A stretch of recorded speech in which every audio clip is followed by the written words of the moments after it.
Un solo tuit desde Washington puede alterar todo el equilibrio comercial del hemisferio occidental. El precio del acero sube en Sao Paulo. Los contenedores provenientes de Buenos Aires enfrentan inspecciones más estrictas en el puerto de Houston y, en Monterrey. Las líneas de ensamblaje automotriz operan de madrugada para adaptarse a nuevas normas. Bajo la administración de Donald Trump, el comercio en el continente americano dejó de ser un asunto meramente arancelario para convertirse en un instrumento de poder.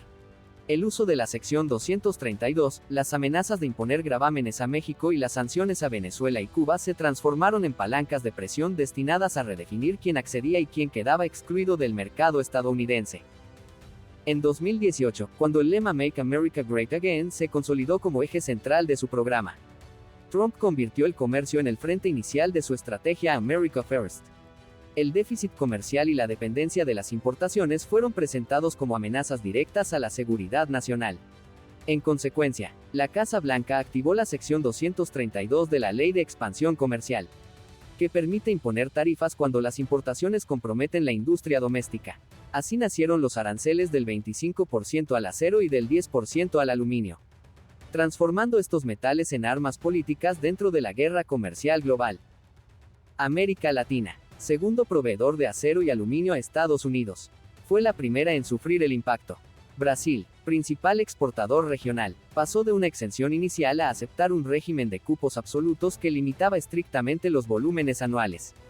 Las plantas siderúrgicas de Sao Paulo y Minas Gerais se enfrentaron a la sobrecapacidad, la caída de pedidos y la pérdida de miles de empleos.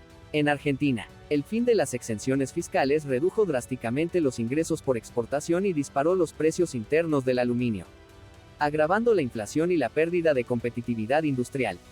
El punto de inflexión llegó con un tuit de Trump a finales de 2019, cuando acusó a Brasil y Argentina de manipulación monetaria y amenazó con reinstaurar los aranceles. En cuestión de horas, las bolsas latinoamericanas se desplomaron, el real y el peso se depreciaron, y las empresas buscaron de urgencia canales diplomáticos y contractuales para evitar pérdidas.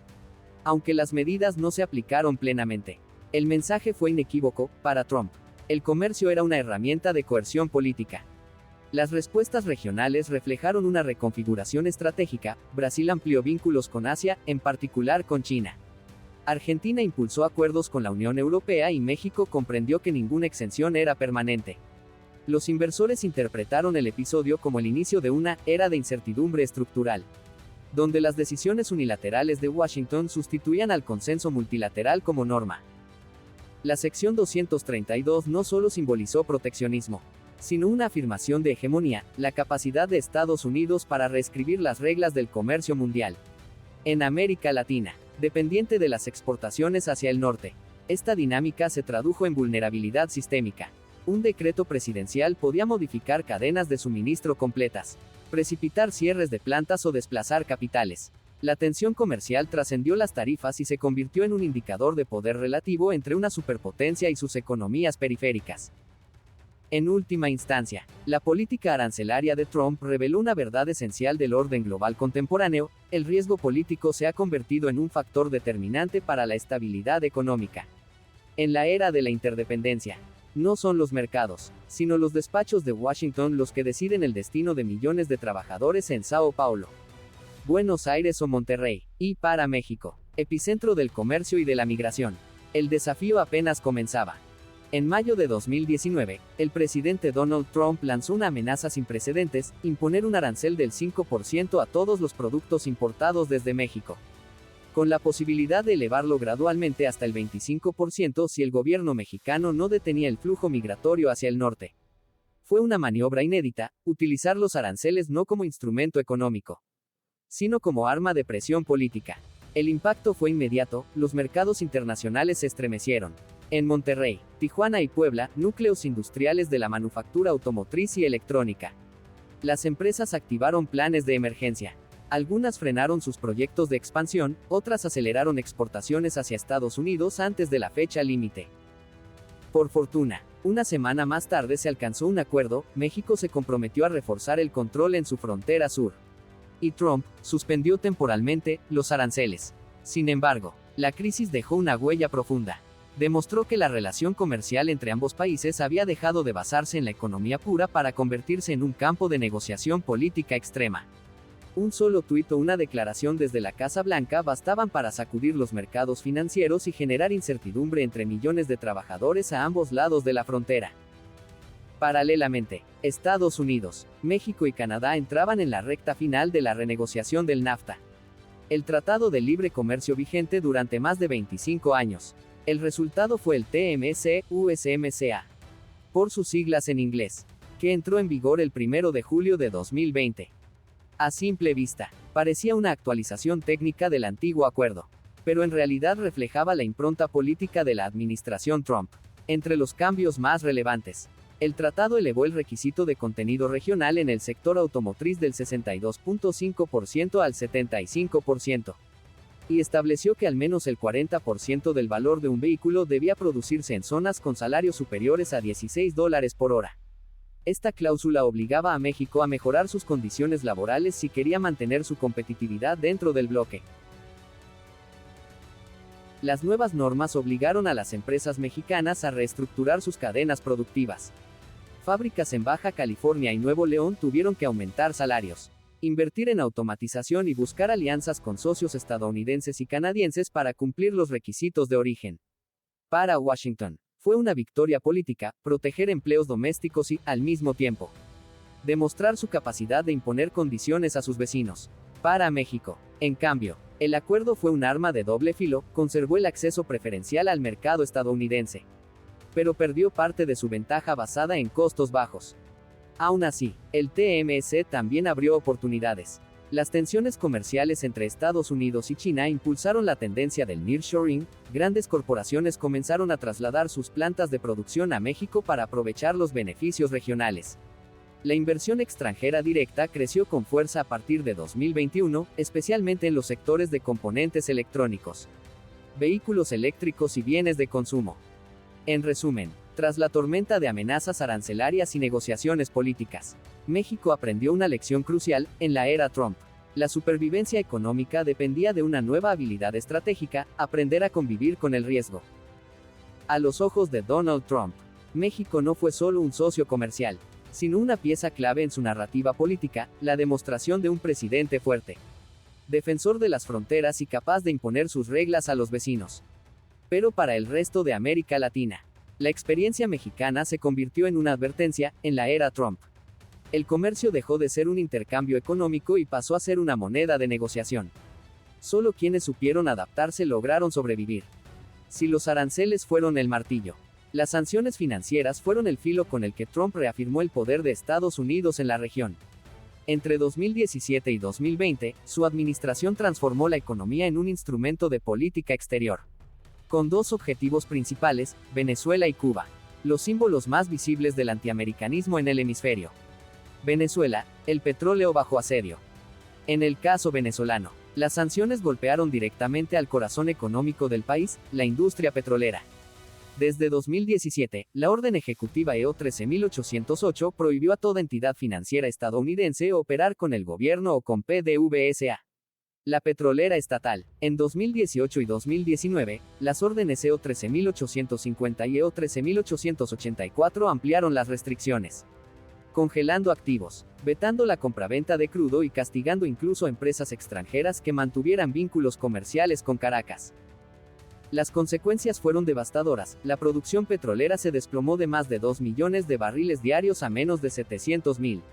El bolívar colapsó, la inflación superó el 1% y millones de venezolanos abandonaron el país. La crisis energética se propagó por la región. Cuba, Nicaragua y Haití, dependientes del petróleo venezolano subsidiado, sufrieron severos cortes de suministro. Empresas de transporte, bancos y conglomerados europeos suspendieron operaciones por temor a sanciones del Departamento del Tesoro estadounidense. Washington no disparó un solo tiro, pero consiguió aislar diplomáticamente al gobierno de Nicolás Maduro. Para Trump, fue un triunfo estratégico paralizar a un adversario sin recurrir a la fuerza militar y, al mismo tiempo, enviar una advertencia a cualquiera que desafiara la hegemonía estadounidense. Cuba, la ofensiva jurídica. La isla caribeña enfrentó un tipo distinto de castigo. En mayo de 2019, Trump activó el título 3 de la ley Helms-Burton, que permite a ciudadanos estadounidenses demandar en tribunales de Estados Unidos a empresas extranjeras que se beneficien de propiedades confiscadas tras la Revolución de 1959. Decenas de compañías europeas, en particular las hoteleras españolas Meliá y Iberostar, se vieron expuestas a litigios millonarios. La inversión extranjera en Cuba prácticamente se congeló. A esto se sumaron nuevas restricciones, prohibición de vuelos comerciales y cruceros estadounidenses, límites al envío de remesas y endurecimiento del embargo. El turismo, principal fuente de divisas de la isla, cayó en picado. Sin el petróleo venezolano, Cuba entró en una crisis energética y alimentaria profunda, la más grave en décadas. Las largas filas para conseguir alimentos se convirtieron en una imagen cotidiana, mientras el país quedaba más aislado que nunca. El dólar como arma geopolítica. Para Trump, estas medidas no fueron simples sanciones, sino símbolos de poder. Convirtió la política económica en una herramienta de control político en el hemisferio occidental. Desde la perspectiva de Washington, quien se desviara del eje estadounidense pagaría el precio en mercados, inversiones y acceso al dólar. Para el resto de América Latina, Venezuela y Cuba se transformaron en un recordatorio tangible del poder coercitivo de la moneda y la legislación norteamericanas. La guerra comercial fría. Las tensiones comerciales durante la era Trump trascendieron las tarifas o las cifras de exportación, se transformaron en una lucha por la influencia. Estados Unidos utilizó leyes, sanciones y su sistema financiero como armas invisibles, instaurando una nueva forma de guerra comercial fría. Venezuela y Cuba fueron sus víctimas más evidentes. Pero el mensaje fue inequívoco, en la política de Trump. La economía dejó de ser un espacio de intercambio para convertirse en una manifestación de poder. Tras golpear a Brasil y Argentina con los aranceles de la sección 232, obligar a México a renegociar el NAFTA bajo el TMC y asfixiar a Caracas y La Habana con sanciones, Washington consolidó su papel de árbitro del juego en el continente. América Latina, mientras tanto, quedó atrapada entre la necesidad de cooperar y el temor de volver a ser blanco de la próxima ofensiva económica. Para muchos países, aquella etapa fue una auténtica prueba de resistencia. Brasil se vio obligada a reajustar su política comercial, ampliando sus exportaciones hacia Asia para reducir su dependencia de Estados Unidos. Argentina luchó contra una inflación desbordada mientras buscaba nuevos socios en Europa. México comprendió que, incluso con un tratado de libre comercio, todo podía cambiar con un solo tuit. Y Venezuela y Cuba, convertidas en epicentros políticos, se transformaron en ejemplos vivos del poder coercitivo de la economía estadounidense.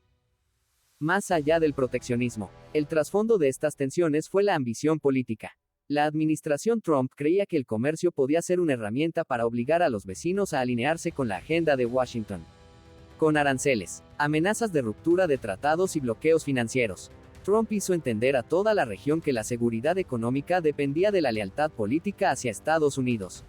Así nació una nueva realidad, América Latina, formalmente independiente, pero cada vez más condicionada por las decisiones que emanaban de la Casa Blanca. Desde el punto de vista económico, la estrategia fortaleció el poder estadounidense a corto plazo, pero sembró efectos contrarios a largo plazo. Diversos países comenzaron a diversificar sus mercados, acercándose a China, la Unión Europea e incluso Rusia. Pekín aprovechó la oportunidad, incrementó inversiones en infraestructura, energía y telecomunicaciones, y sus empresas ganaron presencia en Brasil, Chile y Perú, territorios que Washington solía considerar su patio trasero, incuestionable. La rigidez de Trump, paradójicamente, empujó a América Latina hacia los rivales geopolíticos de Estados Unidos. Sin embargo, desde una óptica de negociación, el expresidente cambió la forma en que el mundo percibe el poder estadounidense. Trump demostró que un mandatario podía usar el comercio como arma política tan eficaz como la militar. Su lema America First le granjeó el apoyo del electorado nacionalista, convencido de que protegía el empleo y la industria norteamericana. Pero al sur del río Bravo, esas decisiones desencadenaron incertidumbre, cierres de fábricas y tensiones sociales en toda la región. Al finalizar su mandato, el legado de Trump fue un nuevo orden comercial, uno en el que las normas ya no se basaban en el libre mercado, sino en la fuerza y el interés estratégico. América Latina entró en una etapa de reconstrucción, buscando mantener el acceso al mercado estadounidense sin renunciar a su autonomía. Las tensiones comerciales no fueron solo un episodio histórico, sino un recordatorio de que en la globalización moderna, el poder no reside en las armas, sino en el control del dinero y de las reglas del juego. desde los aranceles de la sección 232 hasta las sanciones financieras contra Caracas y La Habana. La presidencia de Donald Trump definió una guerra sin disparos entre economía y política. Los países latinoamericanos, amigos o adversarios, tuvieron que reevaluar su papel en las cadenas globales de suministro y en el equilibrio de poder con Washington. La lección más profunda es que el comercio ya no es un simple intercambio entre comprador y vendedor, es una extensión de la estrategia política. Cada decreto, cada tratado, cada porcentaje arancelario encierra un mensaje de poder. Las naciones latinoamericanas aprendieron a adaptarse, no solo diversificando mercados, sino asumiendo el riesgo político como una variable económica inevitable. Para la población, estas dinámicas no fueron conceptos abstractos. Se tradujeron en acero más caro en Brasil, fábricas cerradas en Argentina, agricultores mexicanos cambiando cultivos y familias venezolanas y cubanas enfrentando escasez por las sanciones. Las tensiones comerciales no se libraron solo en las salas diplomáticas, se vivieron en cada comida, en cada litro de gasolina y en cada contenedor detenido en los puertos. En última instancia, el mensaje que dejó esta era es claro: no existe seguridad absoluta en el comercio internacional. Cuando el poder se expresa mediante aranceles y dólares, solo los países flexibles, proactivos y diversificados logran sobrevivir. Y si desea seguir recibiendo análisis profundos sobre política y economía internacional, así como las lecciones reales de las guerras comerciales globales, suscríbase al canal y active las notificaciones. Cada semana descifraremos juntos cómo funciona el mundo detrás de las cifras, donde la economía no solo es dinero, sino también poder.